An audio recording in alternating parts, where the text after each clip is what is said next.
এটি শ্রীখোলার সেই বিখ্যাত ঝুলন্ত ব্রিজ।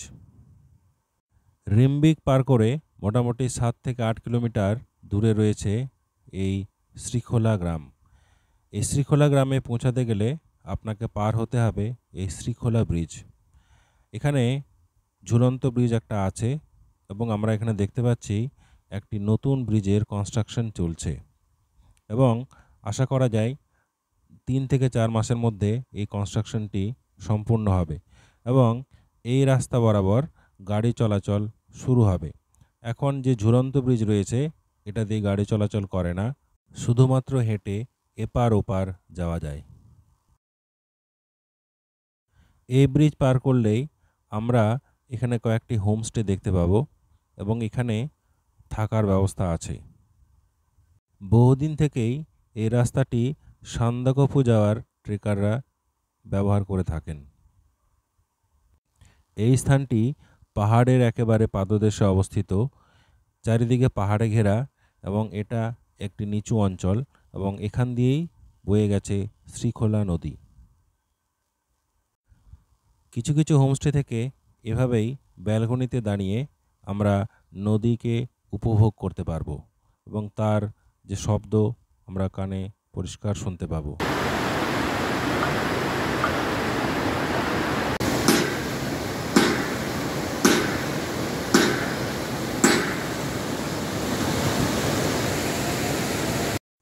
মার্চ মাসের শেষেও এখানে কিন্তু ঠান্ডা আছে।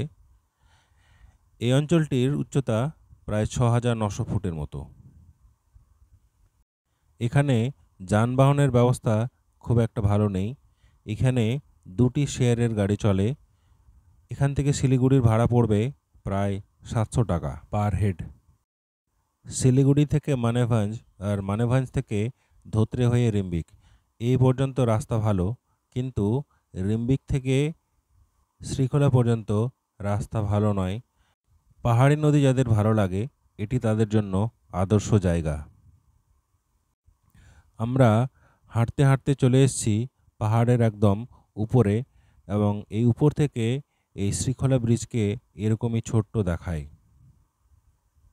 পাহাড়ের এই উপরে রয়েছে শ্রীখোলা গ্রাম, একদম ছিমছাম চিরসবুজে ঘেরা। আমরা দাঁড়িয়ে আছি গ্রামের একদম মুখে এবং এখান থেকে আমরা পাহাড়ি পরিবেশকে উপভোগ করার চেষ্টা করছি। এখান থেকে গ্রামের অন্যান্য বাড়িগুলো দেখা যাচ্ছে এবং এখানে যে কৃষিকাজ হয় সেটাও কিন্তু দেখা যাচ্ছে।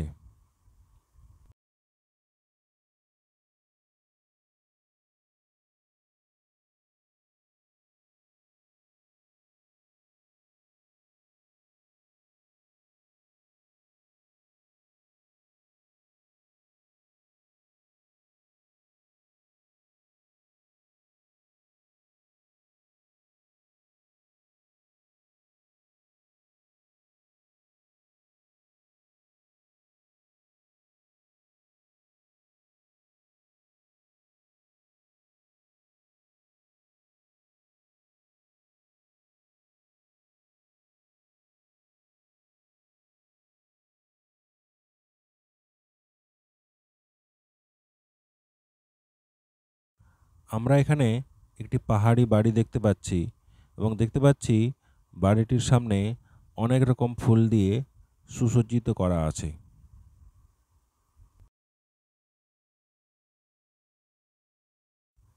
এখানে আমরা দেখতে পাচ্ছি পাহাড়ের ঢালে একটি জমিতে চাষ করা হয়েছে আলু এবং পেঁয়াজ। কৃষি এখানকার একটি প্রধান জীবিকা। 1-2 দিন সময় কাটানোর জন্য আপনারাও ঘুরে আসতে পারেন এই গ্রামে।